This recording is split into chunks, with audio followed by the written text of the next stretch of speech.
नमस्कार दोस्तों, स्वागत है आपका एसएससी मॉक टेस्ट पर। ठीक है, आज हम करेंगे 7 और 8 अक्टूबर का जो सीजीएल मेंस के लिए ऑलिव बोर्ड का फ्री मॉक था उसका सोल्यूशन करेंगे। चलो फिर स्टार्ट करते हैं बिना टाइम वेस्ट किए हुए और देखते हैं कि सवाल कैसे क्या पूछे गए थे। देखो पहला सवाल कह रहा है, दिन के एक निश्चित समय पर सूर्य क्षैतिज तल से 60 डिग्री ऊपर होता है। उस समय इतने और इतने की छाया वाली दो इमारतों की ऊंचाई के बीच अंतर क्या होगा।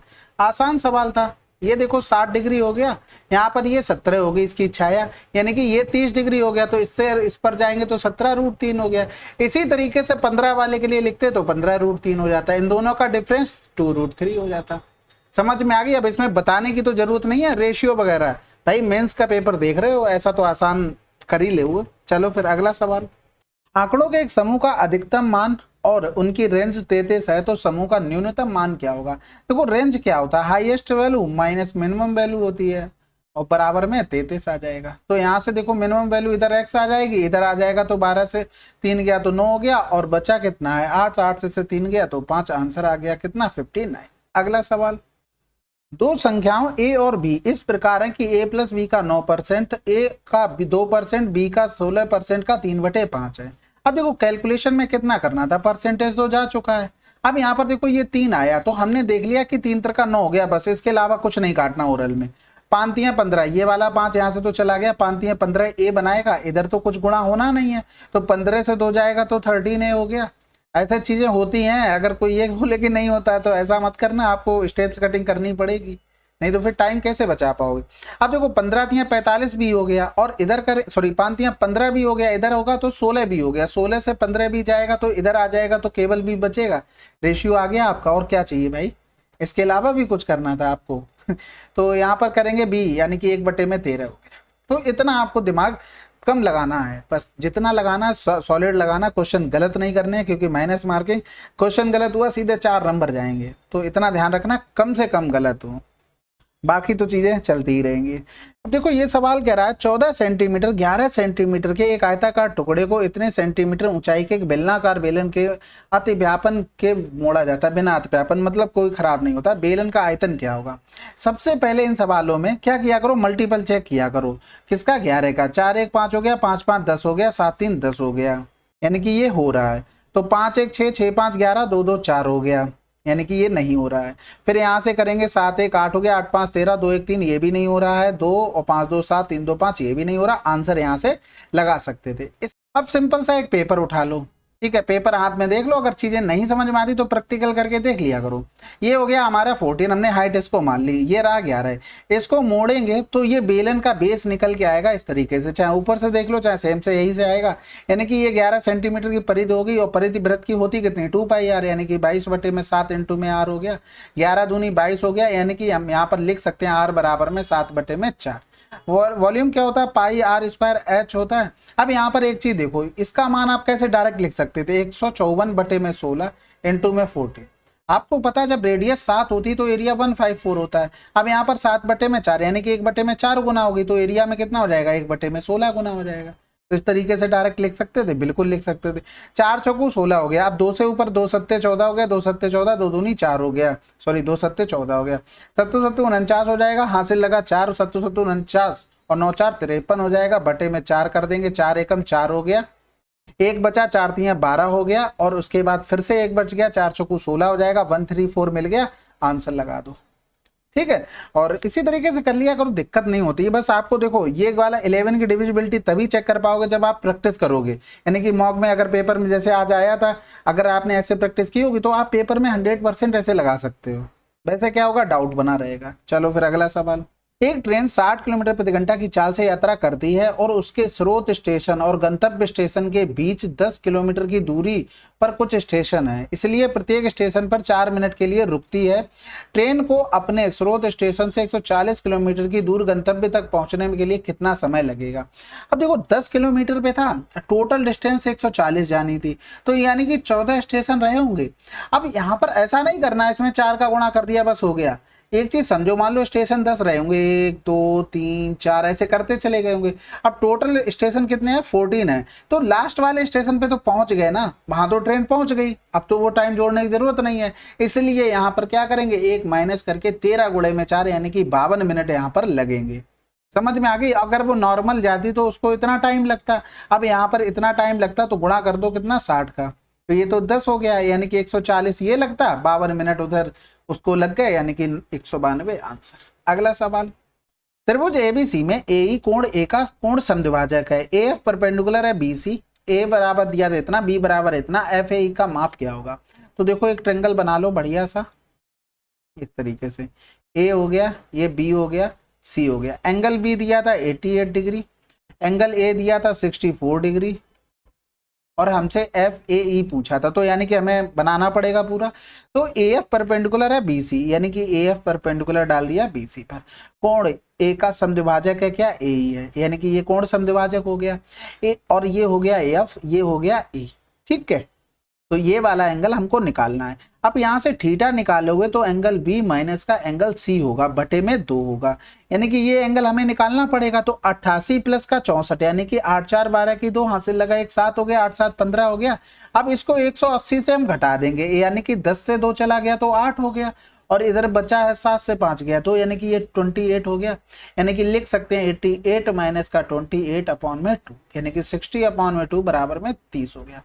अब यहाँ पर देखो 90 का आप इस साइड भी बना सकते थे, सी की साइड, लेकिन हमेशा ध्यान रखो जिधर 90 होगा उधर साइड ये एंगल बड़ा होगा, ये ध्यान रखने वाली है छोटी चीज। वैसे इस पे अभी सवाल आया नहीं, बना नहीं अच्छा, लेकिन ये ध्यान रखना, ठीक है। चलो फिर अगला सवाल, 4 16 x निरंतर अनुपात में है तो x का मान क्या होगा। देखो इसमें कुल मिलाकर आपको तृतीय अनुपात निकालना है, 2 नंबर दिए गए, तृतीय अनुपात निकालना है, यानी कि 16 गुणे में 16 बटे में 4 कर दो, आंसर आ गया 64। बाकी आप इस तरीके से भी लिख सकते थे इसको, ये समानुपाती में 16 इंटू में x, ये इससे गुणा होगा, इसका इससे होगा, आंसर आ जाएगा। अगला सवाल, एक निशानेबाजी प्रतियोगिता में नीलम के सांड की आंख पर निशाना लगाने की प्रायिकता इतनी है, वह 9 बार लक्ष्य पर निशाना साधती है, नीलम के कम से कम 1 बार लक्ष्य पर निशाना लगाने की प्रायिकता ज्ञात कीजिए। देखो इससे थोड़ा मिलता जुलता सवाल आया था, लेकिन फार्मूला सेम था, ये थोड़ा सा अलग है, मेंस में आया था आपका। तो देखो इसका जो फार्मूला होता है एन सी आर इंटू में पी की पावर में आर इंटू में क्यू एन माइनस का आर होता है, जहां पर क्या बोलते हैं एन, यानी कि कितनी बार शॉट लगाया, यानी कि लिख देते हैं पूरा, कितनी बार शॉट लगाया, ठीक है। और इसके अलावा आर होता है कितनी बार टारगेट, स्पेलिंग पे ध्यान मत देना भाई, ठीक है, लगवाना है। इसके अलावा पी होता है सही लगने की संभावना, ठीक है। इसके अलावा क्या बचा है, क्यू बचा है सही टारगेट ना लगने की संभावना, संभावना मतलब वही हो गया, प्रायिकता हो गई संभावना।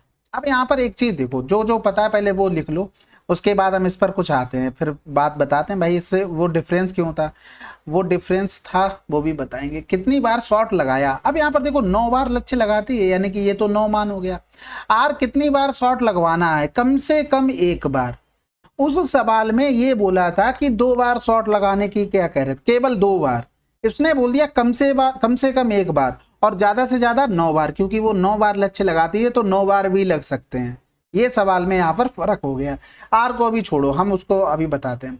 अब कह रहे थे सही लगने की संभावना, देखो आंख पर निशाना लगने की प्रायिकता कितनी है, 1/5 है, और कह रहा था टारगेट ना लगने की, भाई 5 टोटल पॉसिबिलिटी थी, 5 में से 1 बार लग रहा है, यानी कि 4/5 हो गया ना लगने की प्रायिकता। बात समझ में आई। अब इस सवाल में क्या था, कम से कम 1 बार, या तो पूरे पूरे 9 बार, यानी कि 1 बार भी लग सकता, 2 बार भी, 3 बार भी, 4 बार भी, 5 बार भी, 6 बार भी। हम यहाँ पर निकाल लेते हैं भैया, हमें टारगेट 1 भी बार लगवाना ही नहीं है, हमने आर को मान लिया 0 की, भैया कहानी खत्म हो गई यहाँ से।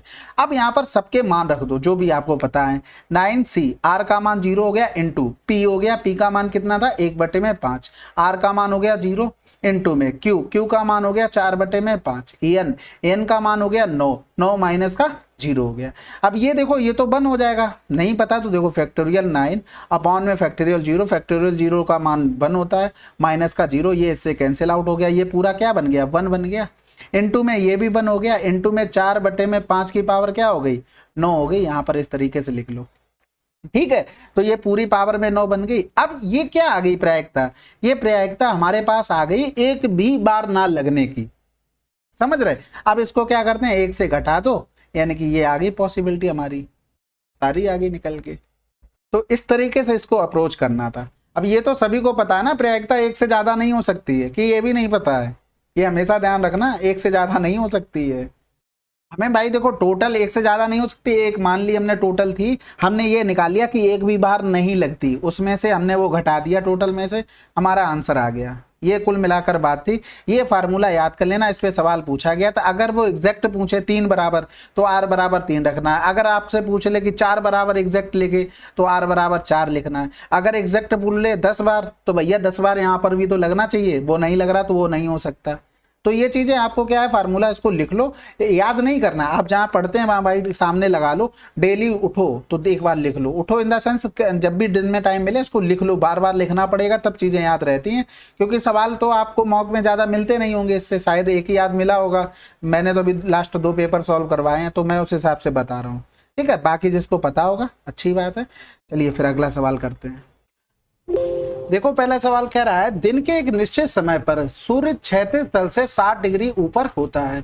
उस समय क्रमशः 17 मीटर 15 मीटर की छाया वाली 2 इमारतों की ऊंचाई के बीच अंतर कितना होगा।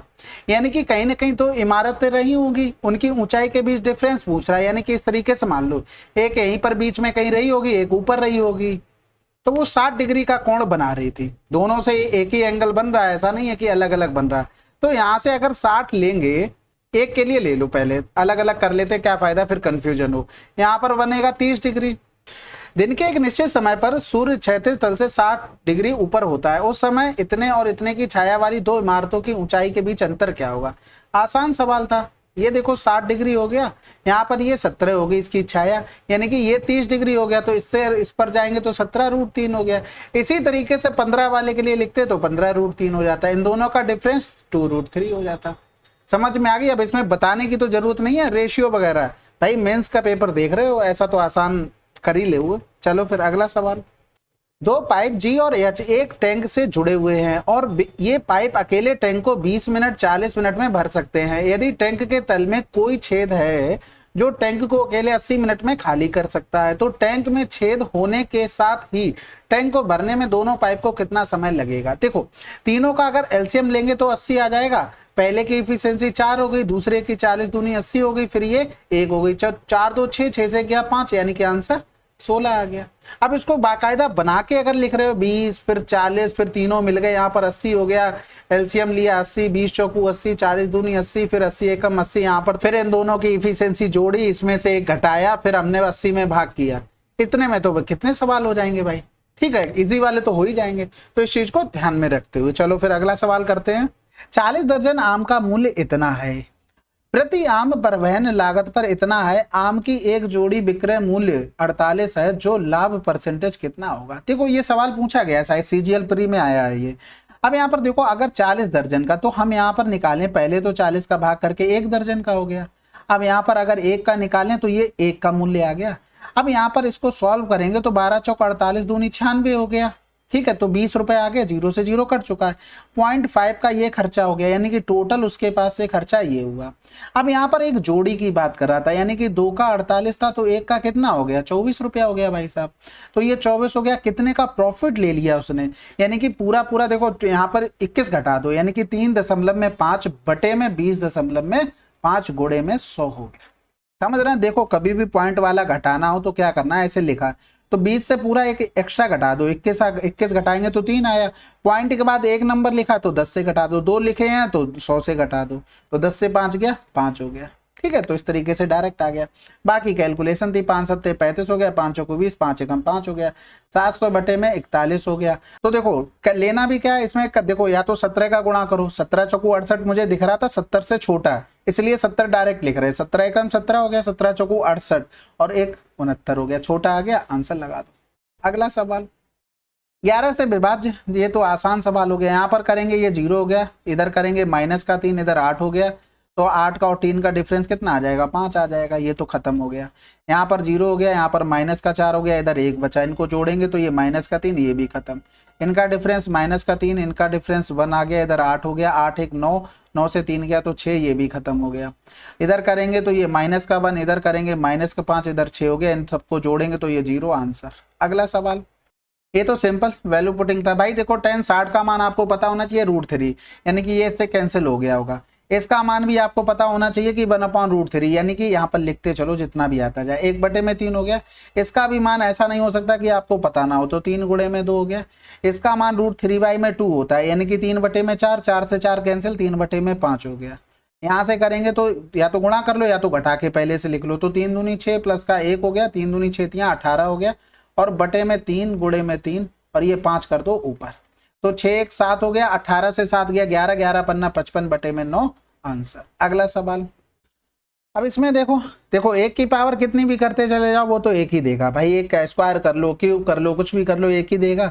अब यहाँ पर आती बात, ये 2 का रिपीटेशन कहाँ पर होता है, पावर में, हर 4 में। तो इसमें 36 में 4 से बाकी है, 4 ने 36 हो गया, यानी कि ये 4 बार गया होगा। 2 दूनी 4, दूनी 8, दूनी 16, यानी कि 6 आया होगा, तो यानी कि यूनिट डिजिट 6। अगला सवाल, ये तो आसान सवाल है, n + m बराबर इतना है तो इसका मान, अब इसका डायरेक्ट मान लिखोगे तो 2 की पावर 2 हो जाएगा, ठीक है। माइनस में कर देंगे 2 इंटू में mn, और बराबर में हो गया 4/3। ये डायरेक्ट लिखना आना चाहिए भाई।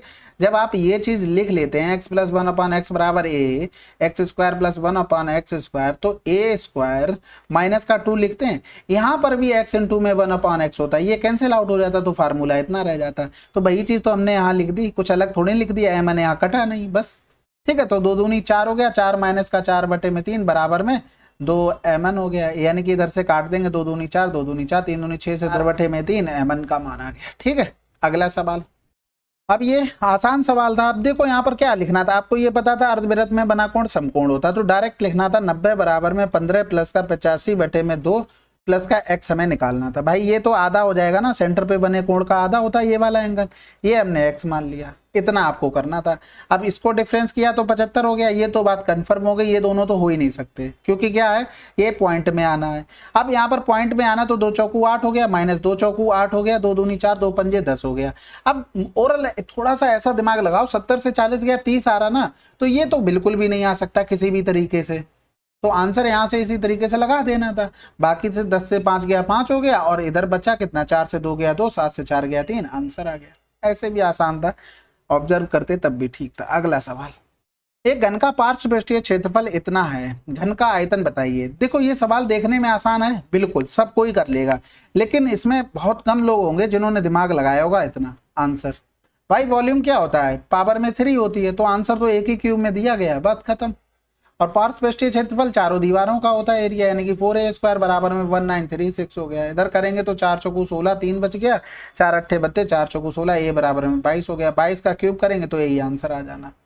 चलो फिर अगला सवाल, 2 बैंक ए और बी से विभिन्न धनराशियों पर 9% ब्याज दर पर 6 वर्षों में प्राप्त साधारण ब्याज का अंतर इतना है। यदि बैंक ए में जमा धनराशि बैंक बी में जमा धनराशि 5/4 भाग है, तो बैंक ए में जमा धनराशि बताइए। अब यहाँ पर देखो ए और बी के पास 4 रहा होगा, इसका 5/4 करेंगे तो 5 हो गया। अब इनमें अगर फार्मूला लगाते PRT/100, ये तो दोनों के लिए सेम है, तो हमने यहाँ पर कॉमन ले लिया, और फिर इन दोनों का डिफरेंस 5 माइनस का 4, इतना लिखना था, नहीं लिखना था। अगर आप समझ गए कि डिफरेंस 1 आ रहा है तो आपको डायरेक्ट लिखना था 9 छक्का 54, या तो 9 गुणे में 6 बराबर में 16 20, ए का मान 5 हो गया। तो यहाँ पर करेंगे तो 6 दूनी 12 हो जाएगा, 6 सत्ते 42 हो गया, 9 तियां 27 हो गया, 5 तियां 15 कहीं लिखा दिख रहा है, बस आंसर लगा दो।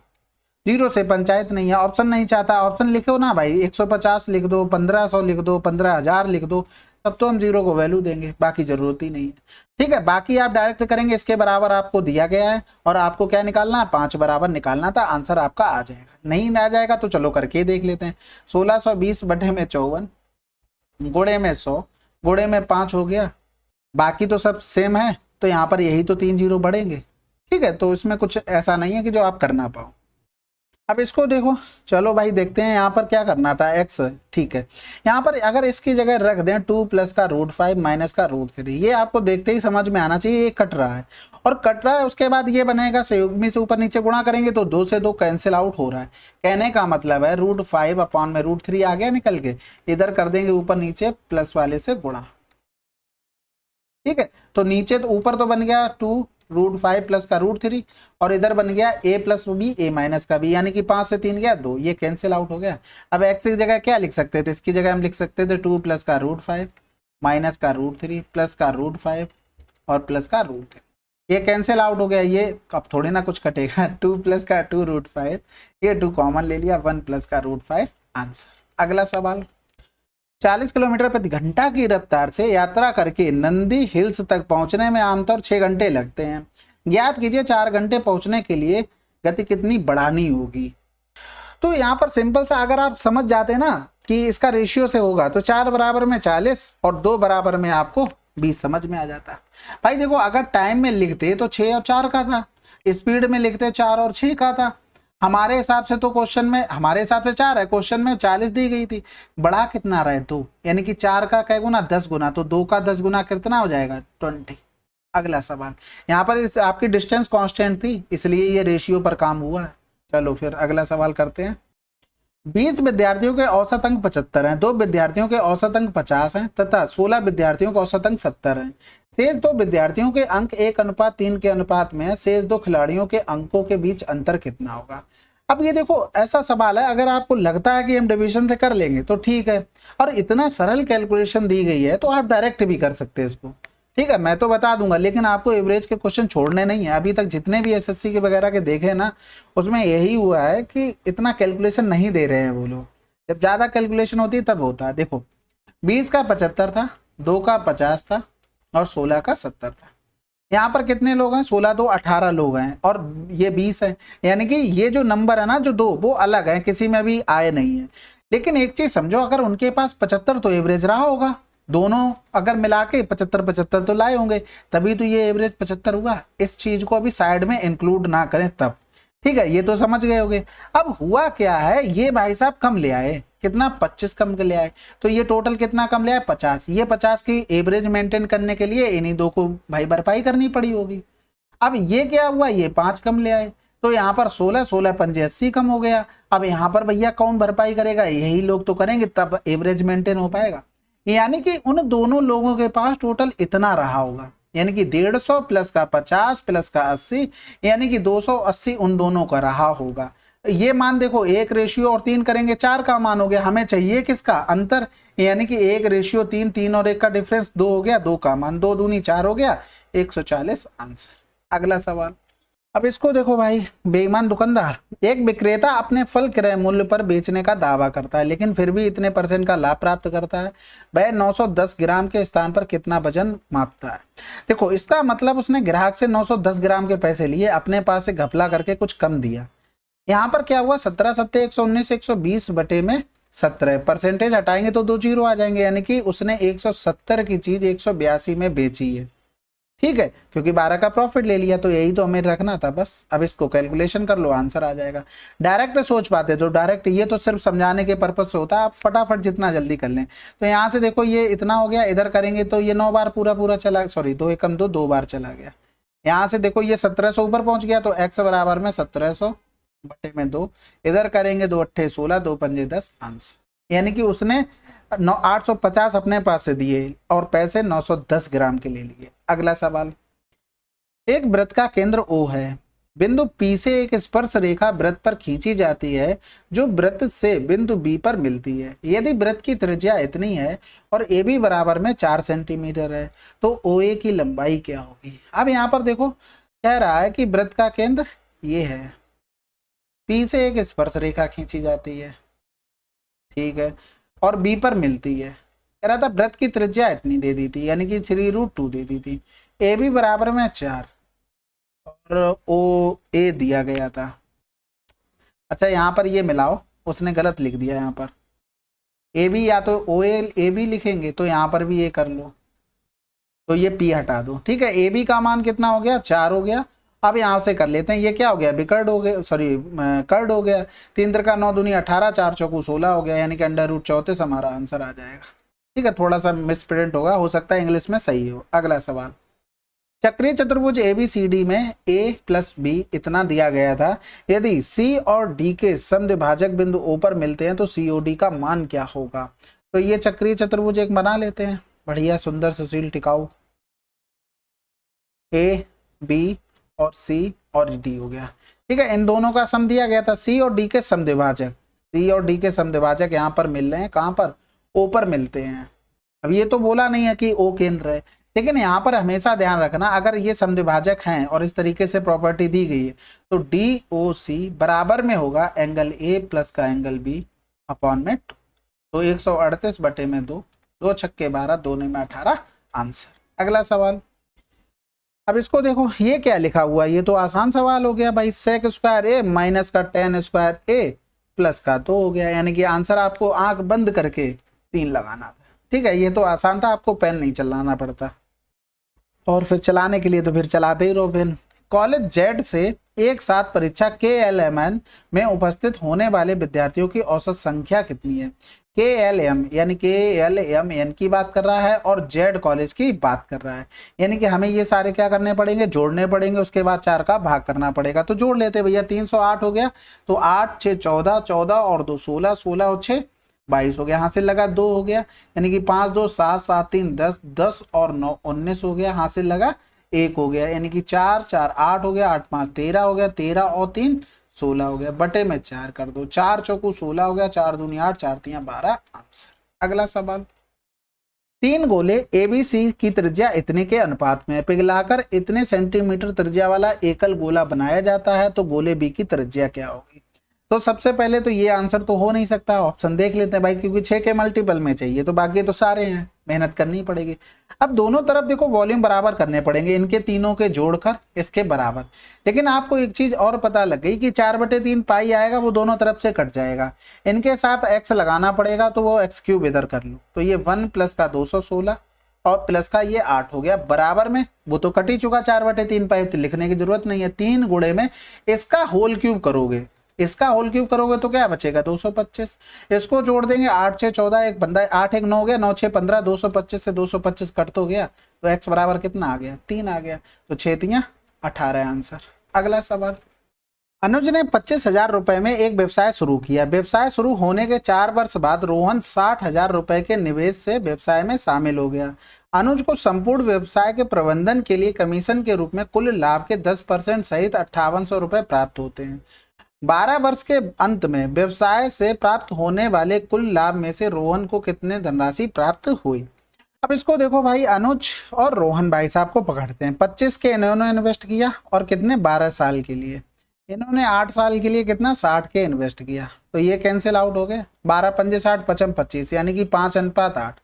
आर का मान निकालना था। सबसे पहले मेरा काम होगा कि हम ऑप्शन चेक कर लें, ऑप्शन चेक करेंगे, इसके बाद हम कुछ करेंगे। लेकिन ऑप्शन देखो, ये भी कट रहा है, ये भी कट जाएगा, ये भी कट जाएगा, ये भी कट जाएगा, तो इसका मतलब मेहनत तो करनी पड़ेगी। लेकिन हाँ, अगर आपको नहीं सवाल आ रहा है, आप नहीं समझ पा रहे कि कैसे होगा ये, तो आपको ऑप्शन, टाइम बचता है ना, तो आपको ऑप्शन लेके कर लेना था। ऐसा नहीं कि छोड़ के आ जाओ अगर टाइम आपके पास बच रहा है। कैसे हो जाता, जैसे मान लो एक एक को करते, 8 बराबर लिखते, फिर यहाँ पर 5 बराबर निकालते, दोनों को जोड़ के देखते कि सेटिस्फाइड चीजें बन पा रही हैं कि नहीं बन पा रही। ये टोटल बनता जाके फिर 90% होता है, उसको 100% करते, एक करके दिखा देंगे। ठीक है, अब यहाँ पर देखो, हमने 100 मान लिया, 10% उसको मिल गया होगा और बचा 90। ठीक है, यानी कि ये जो 90 है ना, वो 5:8 के अनुपात में बटा होगा, तो टोटल यहाँ पर 13 हो रहा था, इसी 13 का मान 90, हमने 5 बराबर निकाल लिया, तो ये हो जाएगा 90 बटे में 5, सॉरी 13 गुणे में 5, यानी कि जो इतना आया वो तो उसने अपना कमीशन ले लिया, अपने हिस्से का ले लिया, सॉरी, ये 10 एक्स्ट्रा मिल जाएगा क्योंकि उसने प्रबंधन किया, तो 450 प्लस का हो जाएगा 130 बटे में 13, इसी का मान दिया गया था 5800।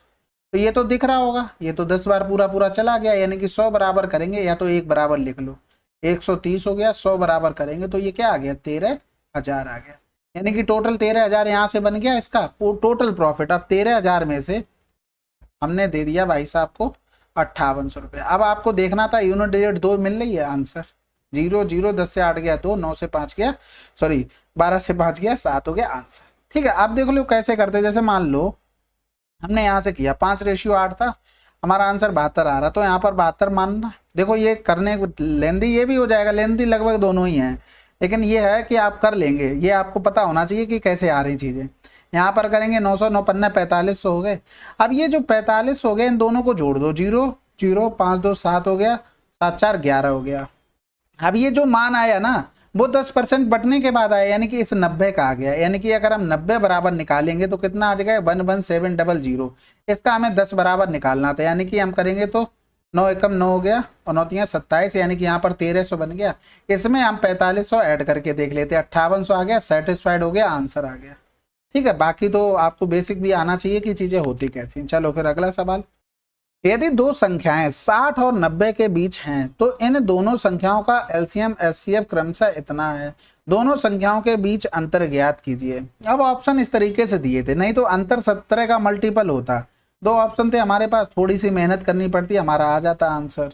या तो ऐसे भी कर सकते हैं, जैसे 17 है तो यानी कि दोनों संख्याओं में 17 17 तो रहा होगा, तो यहाँ से अगर हटाएंगे तो 17 दूनी 34 हो गया। ये यानी कि अगर इनका एलसीएम लोगे, इनका अगर एलसीएम लोगे तो 17 गुणे 20 ही तो आएगा। तो ये संख्या हमारी रही होंगी, ये 5 गुणे में 4, इस तरीके से आप सोच के आंसर लगा देंगे 17। क्यों लगा देंगे? क्योंकि इनका डिफरेंस करेंगे 1 गुणे में 17। या तो देखो आप पूरा कर ही लो। ठीक है, कैसे करोगे? हमने संख्या मान ली 17 है 17 भी, 17 या 17 भी। क्यों? क्योंकि एचसीएफ हमको 17 दिया गया, तो दोनों संख्याओं में ये होगा।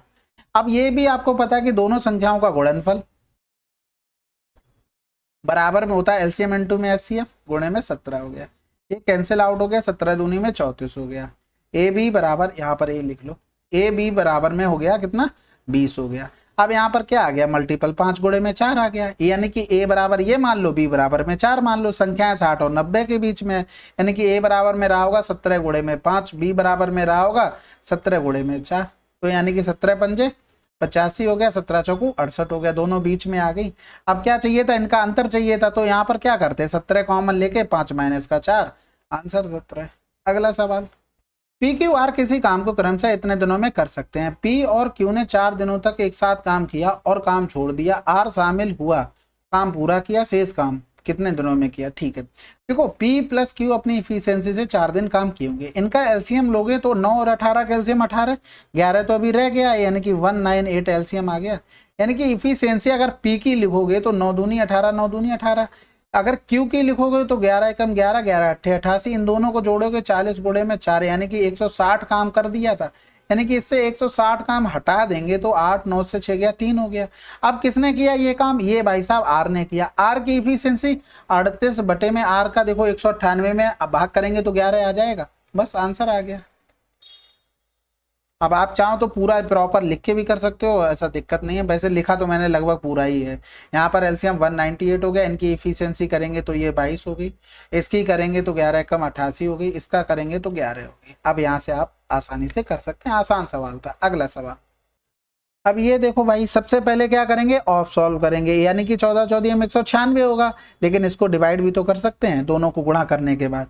तो यहाँ पर बचा क्या है? 28 बचा है। इधर आ जाएंगे तो भैया सबसे पहले डिवाइड होगा, यहाँ पर भी 28 हो गया, आंसर क्या आ गया? अगला सवाल। चलिए फिर ये पेपर आपका सॉल्व हो गया, और मिलते हैं अगले वीडियो में। कमेंट करके बताइएगा आपको कैसा लगा। जय हिंद, जय भारत।